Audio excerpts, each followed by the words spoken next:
A while back, my brother married a woman who had an 11-year-old son named Billy. A year later, my sister-in-law gave birth to a little girl. 2 years later, she gave birth to a boy. Billy, who was 14 by this time, was treated like an outsider. My sister-in-law and brother saw him as a burden who spoiled their picture-perfect family. If you asked my sister-in-law how many kids she had, she would say 2. Billy started acting out. He got involved with a bad group of kids and started getting into trouble. He started failing all of his classes. He eventually got into drugs and was suspended from school. My brother and sister-in-law were fed up with him. I asked my brother if Billy could spend the summer with me and my husband. We have a hobby farm, and I thought maybe getting away from his life for a while could help him some. Well, they were more than happy to get rid of him, my SIL's words. It was kind of rough the first few weeks. He had a lot of anger issues. But my husband kept his hands and mind busy doing work on the farm. And we both made sure that he knew he was loved and wanted. By August, he was a totally different kid.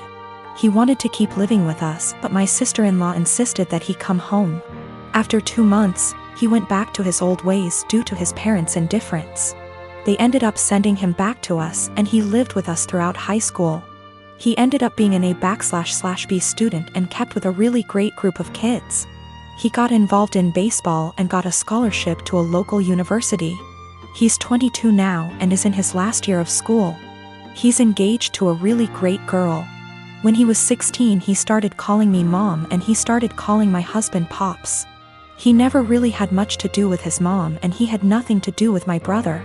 He saw them on holidays when the whole family came over. His mom has tried to have a relationship with him the past few years, but he has avoided her. On Christmas, sister-in-law was over, and for whatever reason, she opened my desk drawer and found a birthday card from Billy where he said, "To the best mom ever. Thanks for loving me and giving me a chance." She was devastated. She ended up texting Billy, confronted him, and asked him if she would be presented as mother of the groom at his wedding. He told her that he no longer considered her his mom and wasn't even sure if he wanted her at the wedding at all. My sister-in-law is now insisting that I make it clear to Billy that I am not his mother and that he is not to refer to me as such. My brother is also very upset with me. Even my parents are pressuring me to do what sister-in-law wants for the sake of peace. Honestly, I consider Billy to be my son. I count him in with all of my children. I feel like telling Billy not to present me as mother of the groom could possibly be misinterpreted as me saying that I don't feel like he's my son, and I don't even want to take a chance of that happening. If he decides to present his real mom as mother of the groom, I will 110% support him. I have zero desire to tell Billy not to call me mom, and I absolutely won't do it because I know it would destroy him, and it would kill me.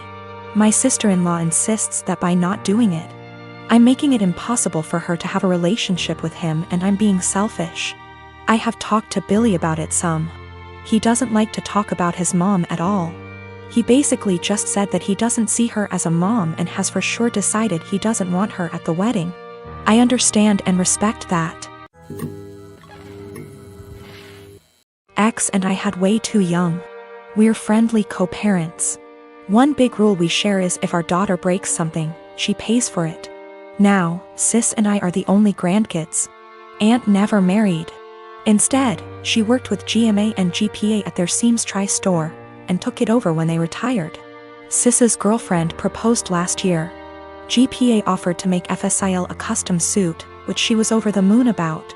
GMA had me ask Sis what her dream dress was and record the convo. Sis, thinking it was just between us, told me in great detail what her dream dress was, though said it was way too expensive. So she would get something much cheaper. Well, a few months later GMA surprised Sis with her dream wedding dress. It FOT perfectly and everyone cried. Sadly, GMA recently passed away, which hit us all hard. Sis was devastated, but decided that the dress meant GMA would still be there with us at the wedding. The issue comes in with C. She's very large, much larger than Sis. 3 days ago, we decided to go visit Sis and see how she was doing. It was great, but then C asked if she could try on the dress. Sis politely said no. C made a face, but dropped it. Later, we decided to go grab dinner. Sis and I went to pick up our orders, but C decided to stay and play with Sis's dog. We got back, and the dress was destroyed. C had apparently tried to get it on, popping some seams, and got stuck. Instead of waiting for help, she cut her way out. The dress was hacked to bits. Sis was devastated and asked us to leave. I grounded C and called Aunt with some pictures, asking if it could be saved. She said there was no. She said she'd make a new one, but it wasn't the same. Then she dropped the bomb on me. GMA had hand-sewed most of the dress, used super expensive fabric, and put almost 500 hours in making that dress. Since it was the only family wedding we'd have. In total, the dress cost $12,000, give or take. C has about $15,000 saved from various jobs, as well as winning writing competitions. This was supposed to help her in college. I took her to the bank and set in motion transferring all the funds, since as her parent I still have control over it. $12,000 to Aunt to pay for the new dress. $3,000 to my sister's wedding, as an emotional distress tax. I explained exactly why this was happening to C, but she sobbed the entire time, asking what was she supposed to do for college and saying it wasn't her fault. I told her she could get a job if she didn't get a scholarship. And it was her fault for trying on the dress after she'd been told no, and for not waiting until we got back. A few popped seams could have been fixed. Hacking the dress to pieces couldn't. C told my ex, and while she agreed C was in the wrong after the full story, said I shouldn't have ruined her future for a free dress. I reminded her of our rule, and she still thinks I'm wrong. $3,000, that was to make up to my sister that C destroyed the last gift our dead grandma ever gave her. I consider that part of the price of destroying the dress, since even if Aunt remakes it, it's lost a great deal of its sentiment value. I pointed out how young we has her because I wanted to explain how a 31-year-old has a 16-year-old kid. I do not resent having her, she's the best thing I've ever done. I also brought up C's size because Sis has Crohn's disease and thus is very tiny. The dress was made her for size, and C is much larger than Sis.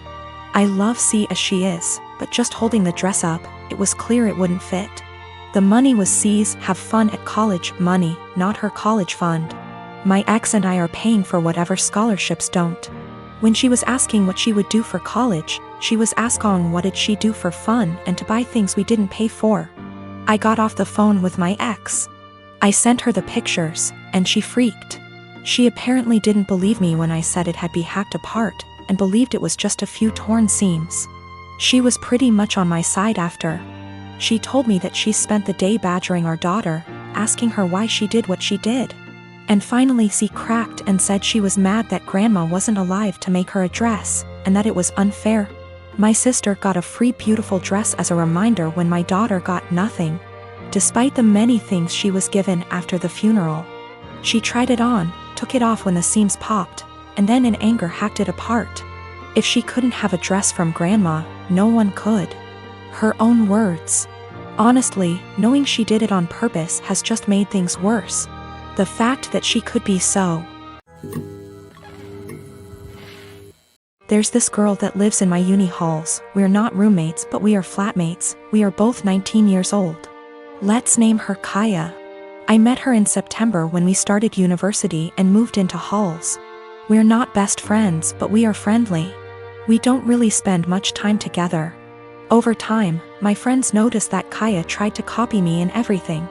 It started slowly, accessories and some clothes. Nothing major. I didn't even notice until people started pointing it out to me. I have a rather distinct style and she started copying it. I don't know the style and she's free to wear what she likes, but it's the exact same copies of my outfits, which is very odd. But then, it started going further. I dyed my hair, she dyed her hair. I bought something for my room, she bought the same thing. I started chatting with a guy. She became obsessed with that guy to a point that whenever I had a male friend or guy I was interested in over, she would go out of her way to try and get their attention, coming down to the kitchen in nothing but a towel. She never used to do it, etc. And she would do anything to attract attention. Now, don't get me wrong, I couldn't care less if the guy was looking, and even if it was my boyfriend looking. I'd have a beef with him, not her, but the blatant attention-seeking behavior was just odd. I joined societies and sports, and after she found out, She joined the same ones I did. Basically, everything I do, she copies eventually. It's just really creepy, but I haven't said anything. I wouldn't even know what to say. Over the Easter break, my friend and I were at my family house, a bit drunk, and decided to test out whether Kaya really copies everything I do. I made a post on social media about shaving my head. My friend does hairdressing and she helped me out faking shaved head, and I posted a photo with shaved head. I deleted the photo few days later and forgot about this whole thing. After Easter break was over, we had uni exams and I was focusing on that. Imagine my shock when I came back and Kaya had shaved head. And she was pissed when she saw me. She started shouting how I lied to her and why would I do that. She went on and on and on, really angry. Admittedly, I ignored her and hid in my room. She sent me a text telling me that she expects me to pay for her wig as it's my fault she shaved her head. I replied that absolutely not, that it was not my fault, and she decided on her own to do that. She kept attacking me over it every time I saw her. It's been a few days since I came back from Easter break. My exams start tomorrow, and yesterday I received an email from my university asking me for a meeting over the issue. She reported me to uni over something she's done. I am genuinely confused. Was I really in the wrong? My sister called me saying that her work had an emergency and she needs to get there ASAP and needed me to watch her kids because no one else can. I rushed over there just to find her husband locked in his game room playing video games.